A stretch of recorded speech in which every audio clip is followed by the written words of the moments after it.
So on the base of theory आप लोग अभी डिस्कस करने जा रहे हैं अब नॉर्मल यूट्राइन ब्लीडिंग को। इसमें देखें आप लोगों ने सबसे पहले तो ये बात की थी कि जो नॉर्मल मेंस्ट्रुएशन ब्लीडिंग है ना उसकी रेंज होती है आपके पास 2 से 7 डेज ऐसी है। फिर अब नॉर्मल यूट्राइन ब्लीडिंग को आप लोग इस तरह रेफर करते हैं कि जब अल्टरेशन ऐसी होती है, जब चेंजिंग कुछ यूं आती है जिसमें आपके पास क्वांटिटी आ जाती है, जिसमें ड्यूरेशन आ जाता है, जिसमें फ्रीक्वेंसी आ जाती है किस चीज की ब्लीडिंग की। फिर आपने यहाँ पे काजिस को कुछ यूं डिस्कस किया, मैं बस रिवाइज कर रहा हूँ क्विकली ताकि आप लोगों को ट्रीटमेंट क्लियर हो जाए। फिर आपने ये बात की कि पाम्स के साथ कॉइन्स के साथ, पाम को आप लोगों ने डिस्कस कर लिया जनाब अली, पोलिप के साथ, एडिनोमायोसिस के साथ, लियोमायोमा के साथ, फिर आपने जनाब लिग्नेंसी की बात कर ली, हाइपरप्लेजिया की बात भी कर ली। फिर आपने कॉइन्स की बात की जिसमें आपने बात की कि कुछ स्ट्रक्चर काजिज होते हैं, कुछ नॉन स्ट्रक्चर काजिज होते हैं। कॉइन्स में आप लोगों ने ये बात की है कि जो नॉन स्ट्रक्चर काजिज है उसमें आपके कोगुलोपैथी होती है। यहाँ पे कोगुलोपैथी आ रही है इसलिए आप लोग यहाँ पे सीबीसी वगैरह भी करेंगे। कोगुलोपैथी के लिए आप प्रोफाइल टेस्ट वगैरह भी आगे करेंगे, मैं आपको लिखवाता हूँ। उसके बाद आपने ओवुलेटरी डिसफंक्शन की बात की थी, एंडोमेट्रियल और एक्ट्रोजेनिक नॉन, आपने कुछ ऐसे भी काजिन है जो कि आप लोग अभी तक जानते हैं, ये सारा सीके 2 से आप लोगों ने बात। फिर आपने देखा कुछ हिस्ट्री में आप लोगों ने जनाब ओलिगोमोनेरिया की बात की, आप लोगों ने पोलिमोनोरिया की बात की, मेनोरल्जिया की बात की, मेट्रोलजिया की बात की, और आप लोगों ने मीनोमेट्रोलजिया की बात की। कुछ ये टर्मिनोलॉजीज थी और इन्हीं टर्मिनोलॉजीज की बेस पे फीमेल्स आपके पास प्रेजेंट करते हैं किसमें, गायनी एंड ऑप्स के डिपार्टमेंट में। ठीक हो गया जी। फिर आपने डायग्नोसिस की बात की on the base of history और terminology on the base of causes. Then अब हम डायग्नोसिस करने के बाद कुछ मोस्ट इंपोर्टेंट एमसीक्यूज की भी बात करेंगे। आप लोग बात करने लगे हैं जी ट्रीटमेंट या फिर मैनेजमेंट ऑफ अब नाम है यूट्राइन ब्लीडिंग, तो हेडिंग दे दें, यहाँ पे हेडिंग दें मैनेजमेंट, हेडिंग दें ट्रीटमेंट या फिर ट्रीटमेंट ट्रीटमेंट ऑफ अब नॉर्मल यूट्राइन ब्लीडिंग, अब नॉर्मल एयूबी। ठीक होगा जी। अच्छा, सबसे पहले अब अगर हम ट्रीटमेंट की बात करते हैं ना तो बहुत सारे देखें आप लोग ऐसे भी लेक्चर्स देखेंगे यूट्यूब पे, इस पे इसका कोई कंप्लीट नहीं है, आप लोग देख लीजिएगा। बाकी इसका ट्रीटमेंट जो है ना, जस्ट आप जब प्लान को ओपन करते हैं या सीके 2 को ओपन करते हैं तो आप लोगों को बड़े अच्छे से मिलते हैं। या फिर शमीम की बुक है जिसमें आप लोगों को ये काफी अच्छे तरीके, या फिर एक राशिद लतीफ की बुक है जिसमें आपको ये ट्रीटमेंट बड़े अच्छे तरीके से मिलेगा।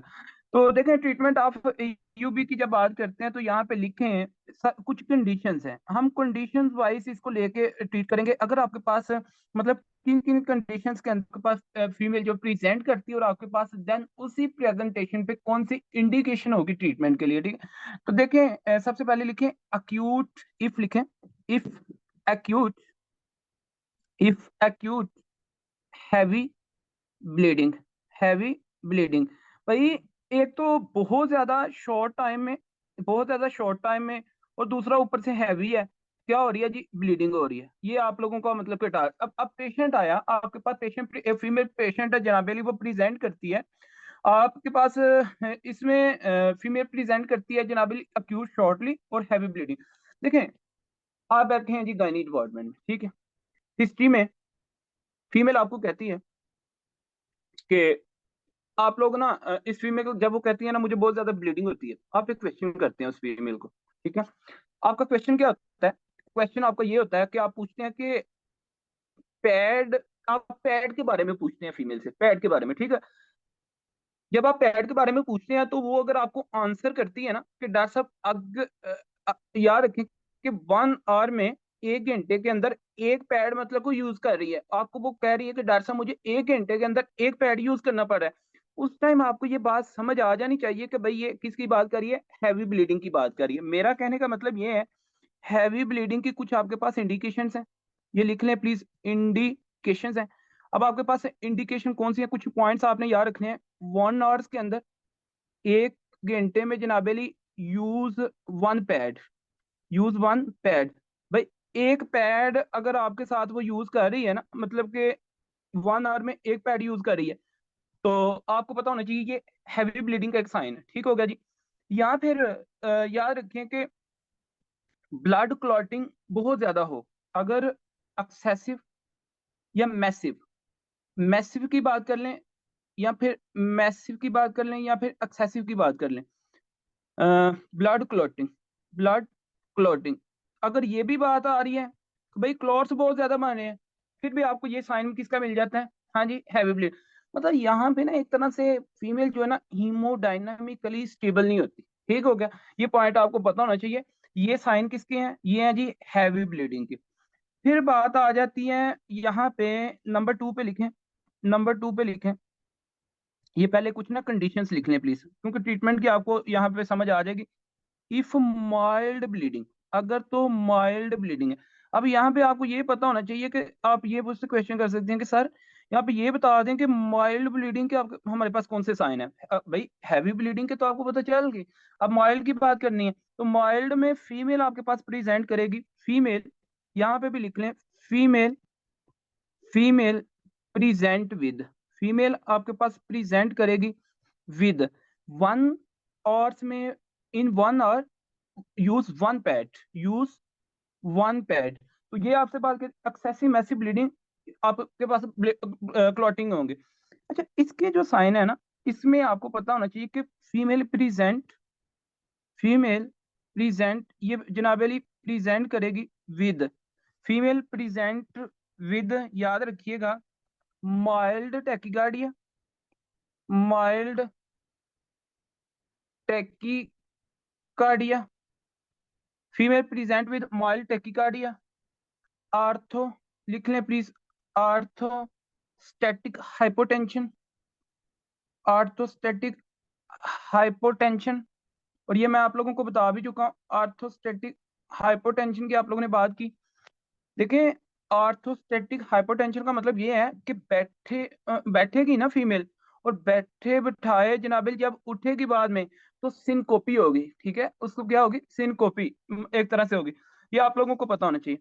अब एक तो ये माइल्ड ब्लीडिंग के आपके पास साइन है। इफ स्वीयर ब्लीडिंग, भाई एक हैवी ब्लीडिंग है, माइल्ड ब्लीडिंग है, फिर आपके पास क्या है जी इसमें, इफ स्वीयर ब्लीडिंग, अगर तो बहुत ज्यादा स्वीयर ब्लीडिंग हो रही है ना, फिर उसमें आपके पास क्या सिनेरियो होगा। तो ये भी आपने पॉइंट यहाँ पे देखना है।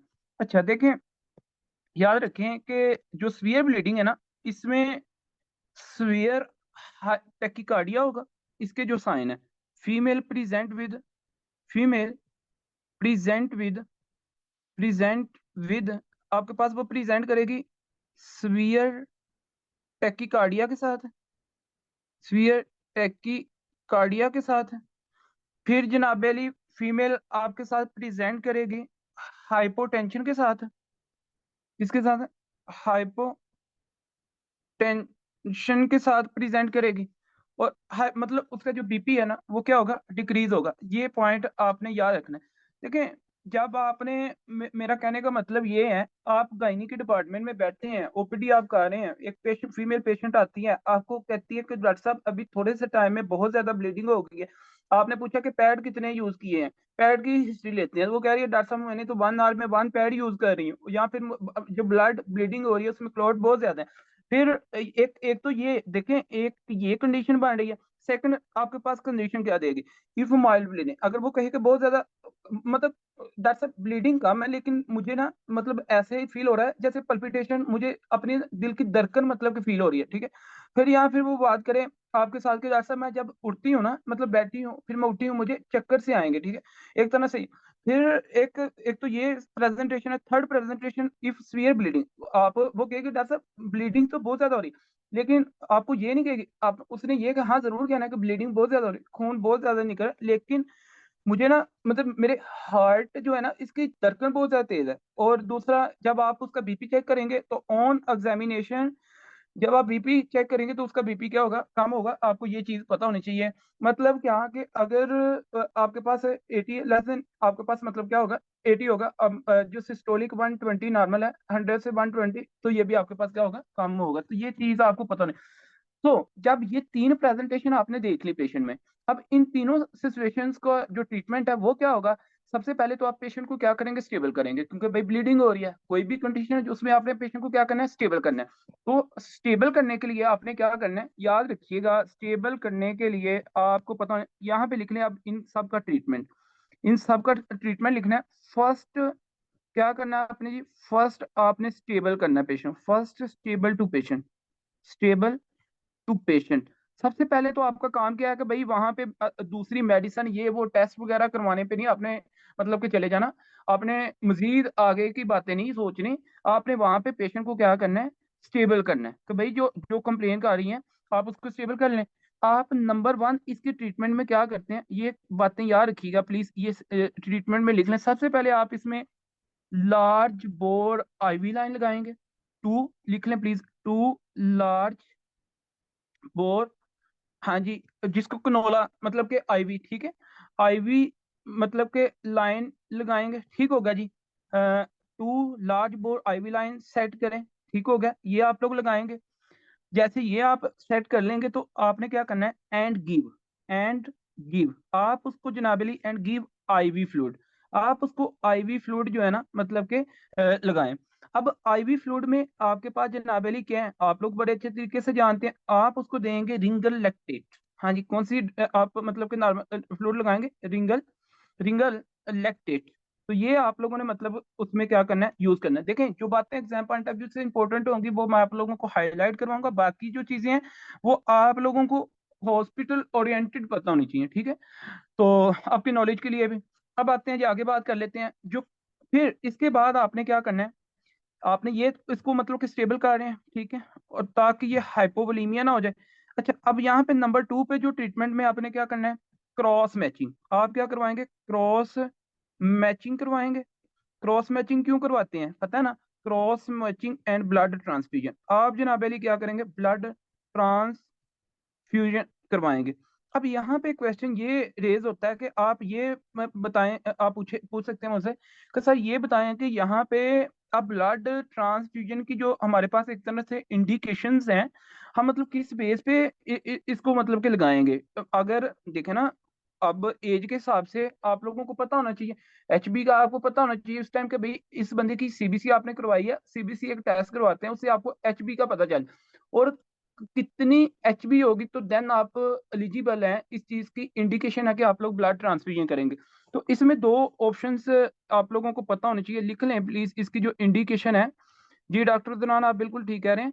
यहाँ पे आप लोगों को ये पॉइंट पता होना चाहिए कि भाई इंडिकेशन इसकी ये है कि इफ यंग फीमेल, अगर तो पेशेंट आपके पास है यंग फीमेल, ठीक है, अगर तो यंग फीमेल है तो जनाब अली आपने उसकी जो सीबीसी करवाई, आपने उसके सीबीसी करवाई, और सीबीसी ने यहाँ पे आपको रिवील किया, आपको इसने शो किया, हाँ जी, एच बी इसमें है जी लेस देन, हाँ जी, एच बी इसमें कितनी है, लेस देन 7 mg/डेसीलीटर, 7 mg/डेसीलीटर। तो आप इस ये आपके पास एक इंडिकेशन है किस चीज की कि आप इस फीमेल को क्या करें, ब्लड ट्रांसफ्यूजन करवाएं, ठीक होगा जी। फिर एच बी डिक्रीज मीन क्या आगे आपके पास एक है अनीमिया।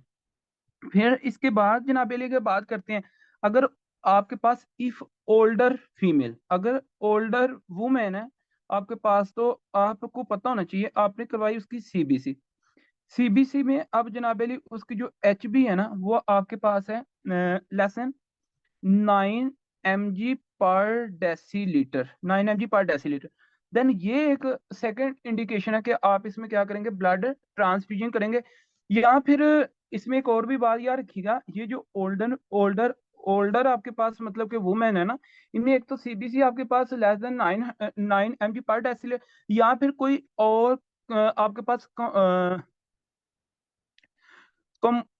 कंबाइन कोई कंडीशंस हो ना इसके साथ, मतलब कोई ना कोई और इस अटैच कंडीशन है, कोई और भी किसी कंडीशन के साथ ये सफर कर रही है, तो उसमें किसी और भी डिजीज के साथ ये चाह रही है, तो फिर भी आप लोग क्या करेंगे, इसकी कंडीशन है तो आप इसको मतलब के यूज ब्लड ट्रांसफ्यूजन करवा सकते हैं। फिर इसके बाद नेक्स्ट, ये तो आप लोगों ने ब्लड की बात कर ली है।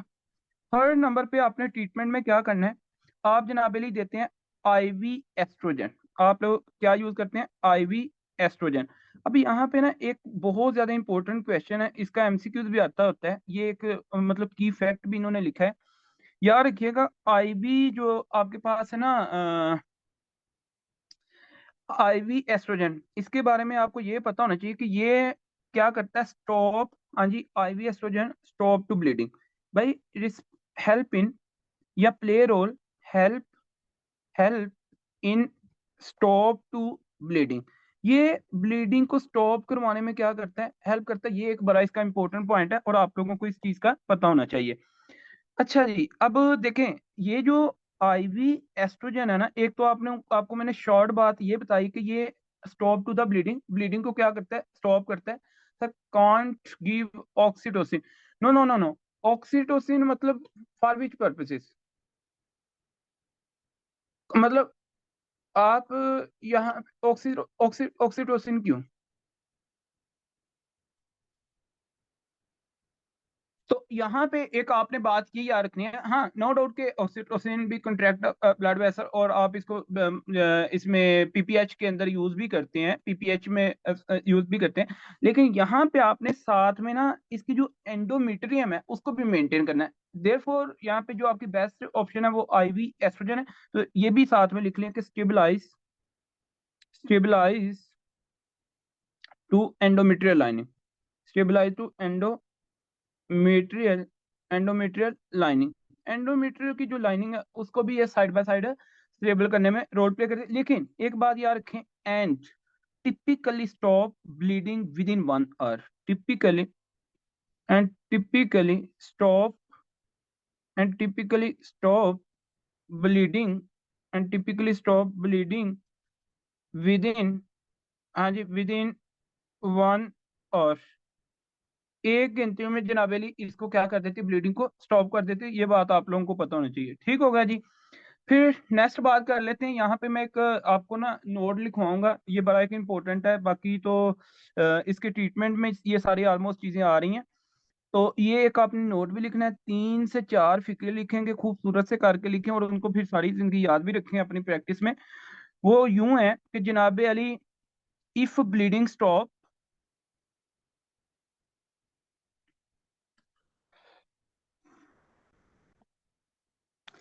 इफ ब्लीडिंग, ये लिख लीजिएगा please, if bleeding stop within 1 hour, अगर तो 1 घंटे में ब्लीडिंग स्टॉप होगी तो वेल एंड गुड, ठीक होगा जी। Within 1 hour, then use, then use OCPs, OCPs. अब OCP oral contraceptive pills, basically याद रखिएगा, ये है जी कॉम्बिनेशन ऑफ टू, आपके पास जो हार्मोन है, एक तो यहाँ पे प्रोजेस्टिरोन, प्रोजेस्टिरोन, और दूसरा है जी एस्ट्रोजन, प्रोजेस्टिरोन और एस्ट्रोजन। अब ये दो चीजों का यहाँ पे आपके पास क्या है, कॉम्बिनेशन है। अब याद रखिएगा कि ओसीपी तो आप देंगे, if the bleeding stop within 1 hour then use to OCP, OCP आप लोग देंगे। और यहाँ पे एक और बात याद रखिएगा कि फिर आप लोग क्या करेंगे कि ओसीपी को आप इसमें सिंगल प्रोजेस्टिरोन के साथ भी दे सकते हैं जस्ट, और इसके साथ कंबाइन भी दे सकते हैं। तो बेहतर तो यही होता है कि आप लोग इसको प्रोजेस्टिरोन को ही मतलब कि सिंगल को दे दें, ठीक हो गया जी। तो ये आपके पास इसको इंक्रीज कर दें। अब आते हैं आगे, लिखें एक और चीज याद रखें, but if bleeding is not controlled, लिखें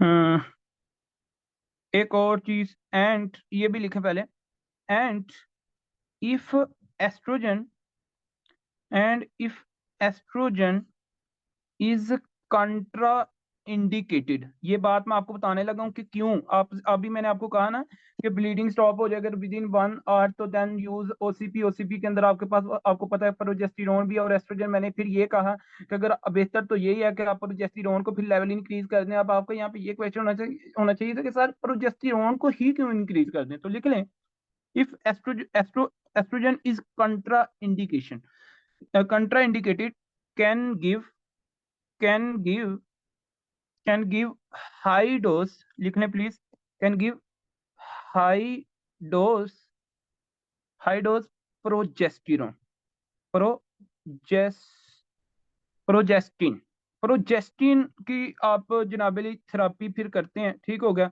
तो ये अलोनली, अलोन, ठीक हो गया। ये इसलिए मैंने आप लोगों को बताया है कि भाई आप लोग अगर तो कोई फीमेल है वो एस्ट्रोजन से कंट्रा इंडिकेशन है उसके लिए, तो फिर हाई डोज प्रोजेस्टिन की थेरापी कर लें, ठीक है। तो ये आपके पास, लेकिन एक बात याद रखें,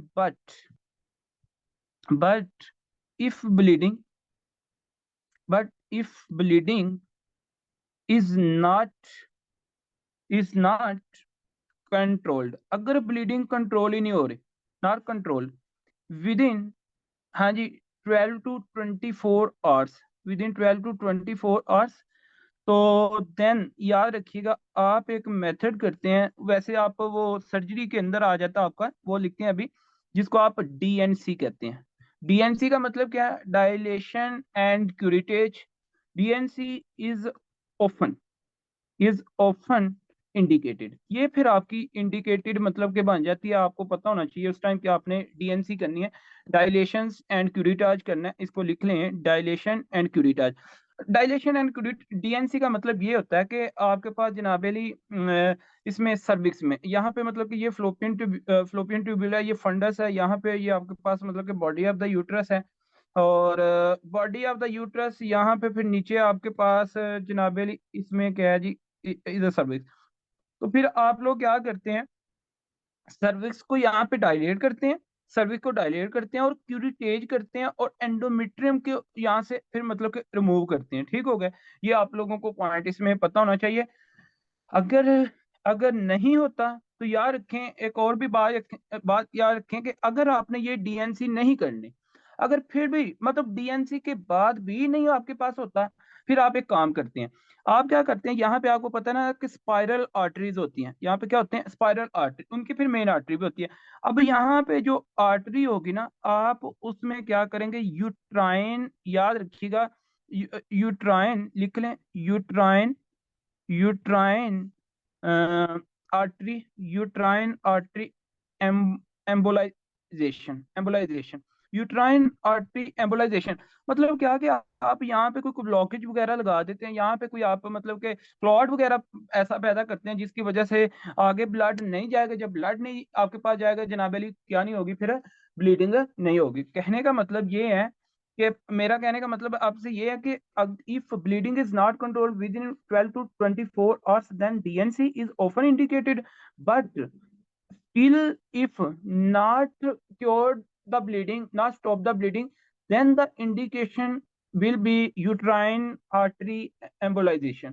ठीक होगा जी? तो later on, but if not bleeding stop, bleeding still stop, stop, then आपके पास जो इंडिकेशन है वो ये है, इंडिकेशन आपके पास है यूट्राइन आर्टरी एम्बोलाइजेशन।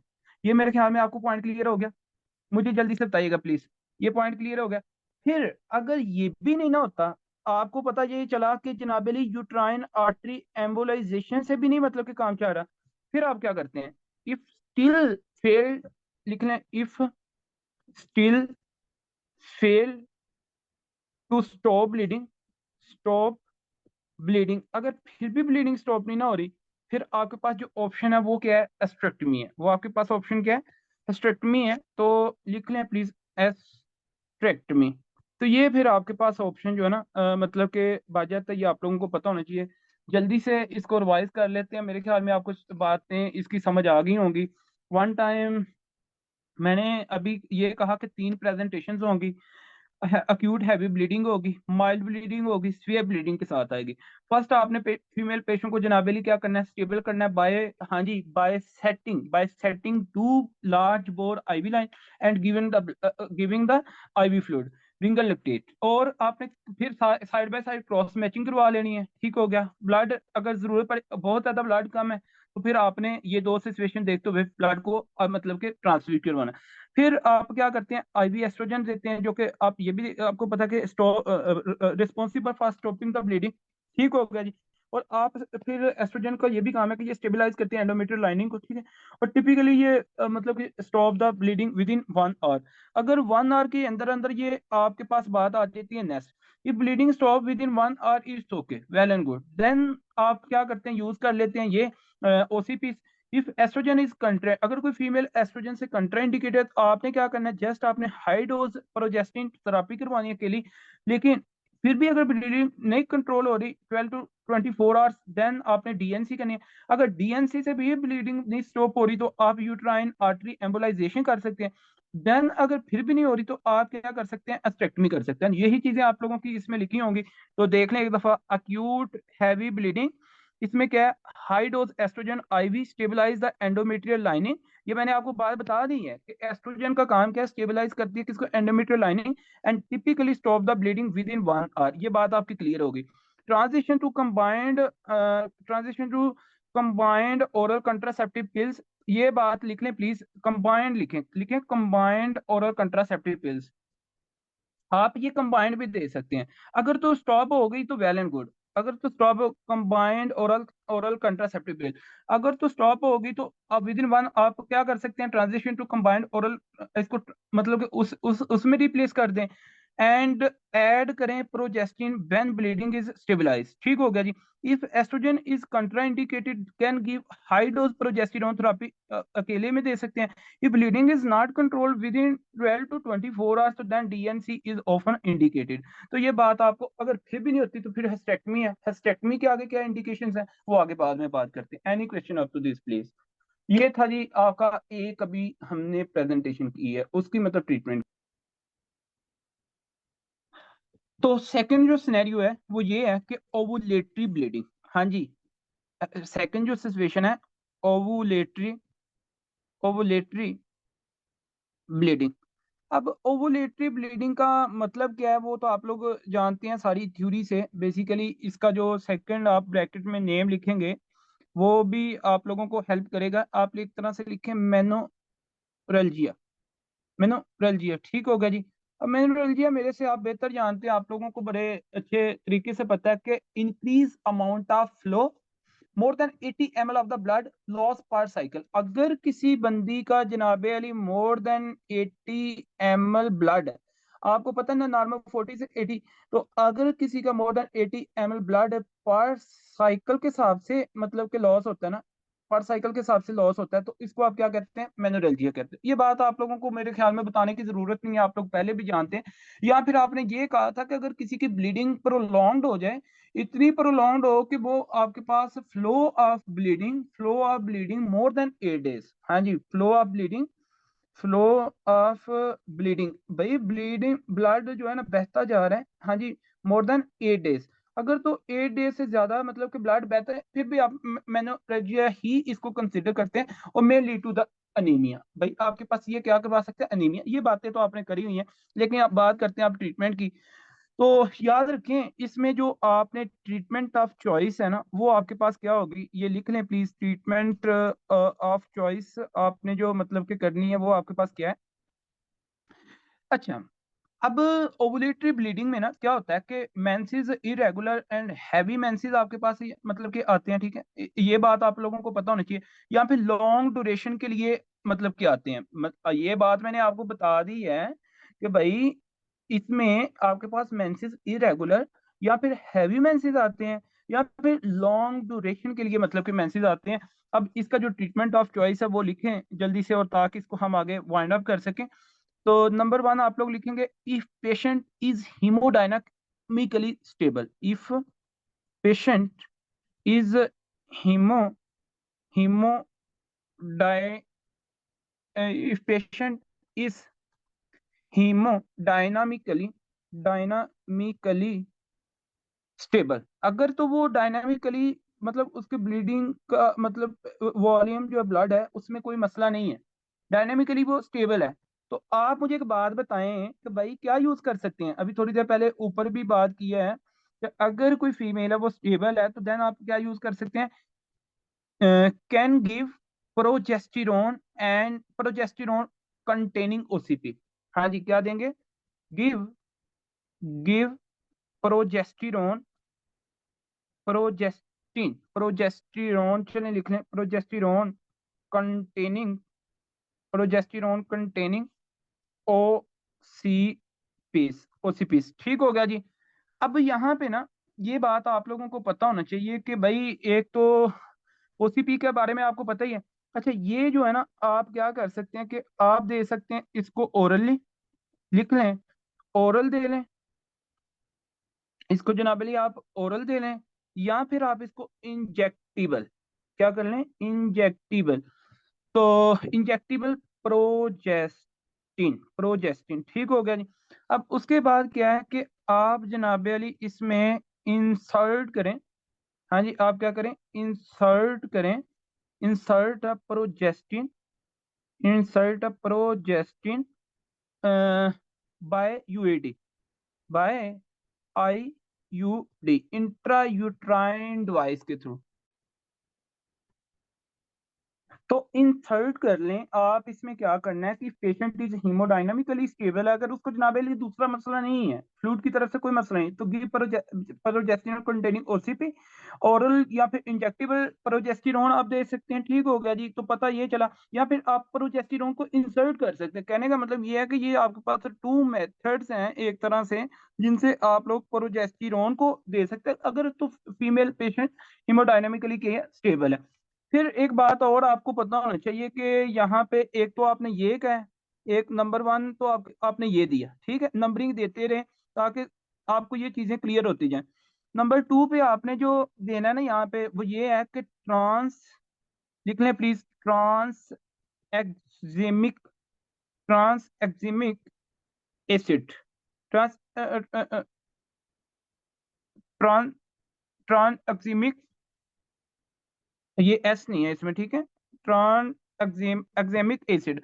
अच्छा, कैन गिव फॉर 5 days, आप इसको मतलब कि क्या कर सकते हैं जी, कैन गिव फॉर 5 days, इसको आप 5 days के लिए मतलब कि यूज करवा सकते हैं ड्यूरिंग मेंसिस, हाँ जी, ड्यूरिंग मेंसिस, ड्यूरिंग मेंसिस। तो ये आपने पॉइंट इसका याद रखना।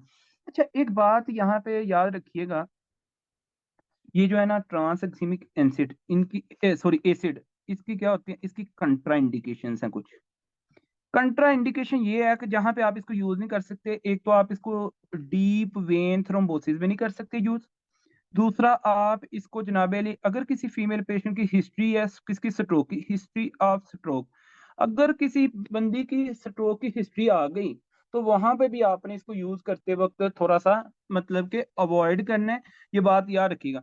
फिर एक एमसीक्यूज आता है जी एग्जाम के अंदर, एमसीक्यूज कुछ यूं हैं, ये नंबर थर्ड पे आपने एमसीक्यूज को देख लेना प्लीज, ये इंपॉर्टेंट है और ये आप लोगों को पता होना चाहिए। एनसिड टू डिक्रीज ब्लड लॉस, ये एमसीक्यूज है। एनसिड, एनसिड टू डिक्रीज ब्लड लॉस, ये एनसिड जो है ना ब्लड लॉस को मतलब कि डिक्रीज कर देते हैं। एक बात ही एमसीक्यूज उन्होंने लिखा हुआ है की इफेक्ट में, आप लोग अगर की इफेक्ट की बात करें और एमसीक्यूज को लिख लें यहाँ पे कि भाई ये एमसीक्यूज है, साथ में एमसीक्यू साइड बाय साइड इसको लिख दें कि वो कहते हैं कि best initial treatment of abnormal, which of the following best initial treatment for AUB, लिख लें विच ऑफ द फॉलोइंग, बाकी सारी स्टोरी होगी अब नाम है यूट्राइन ब्लीडिंग की, आगे ये पूछेंगे question, which of the following, which of the following best initial, best initial, best initial treatment of A U B, A U B. तो आप लोग क्या करेंगे, हाँ जी बताएं ना, एनसिड, भाई आपने कह देना सिंपली एनसिड। तो ये आपके पास है जी एमसीक्यूज और आप लोगों को पता होना चाहिए। अब आते हैं आगे, बात कर लेते हैं, ये था आपके पास ओवुलेटरी फेज में से, देख लें फिर ओवुलेटरी ब्लीडिंग को आप, मैंने डल किया अभी, NSAID to decrease blood loss, tranexamic acid can given for the 5 days during the menses. If patient is hemodynamically stable, give the OCP, oral or injectable progesterone, insert a progestin IUD। तो ये आपको बात clear होगी। Next आपके पास जो phase आ गया वो है जी एन ओवुलेटरी ब्लीडिंग, तो लिख लें प्लीज आप लोग फिर थर्ड फेज पे, सर एनसिड लाइक, जी जी बिल्कुल बिल्कुल, नहीं नहीं नहीं,